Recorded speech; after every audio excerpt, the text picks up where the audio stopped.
Have you ever felt like something is missing? And what I mean by that is for you to be able to live, for you to be successful, for you to be happy, you just don't have it. Something feels like it's missing.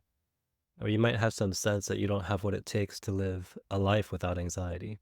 You might feel a constant underlying sense of anxiety, sadness, depression, and there's something that just pulls at you. And no matter what you do to try to get yourself out of it, to try to distract yourself, to keep yourself busy, to do what you think you're supposed to do, it's just something that kind of pulls at you.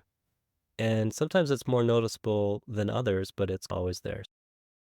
This is important because most of the time we try to avoid, just like anxiety, we try to avoid the discomfort of those feelings. If you said yes to any of those things, you are likely experiencing something I would call a hole.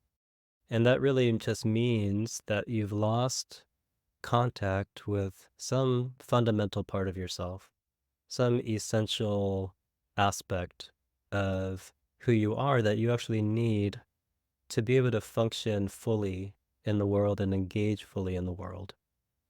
So, this theory of wholes came from one of my teachers named A.H. Alma. So, if you're interested, he wrote a number of books that they're quite difficult to read, actually. So you might want to consider reading the Cliff Notes version. But he wrote these mainly for spiritual development. But the idea is really central to the work that we're going to be talking about because when we have these holes and we have a sense of deficiency in us, it feels like we do not have the capacity to either cope with anxiety, cope with situations in our life, cope with the perceived threats that we might have. And at the same time, it increases our interpretation that life is dangerous, people are dangerous, things around us are dangerous, and that we don't have the capacity to cope with those.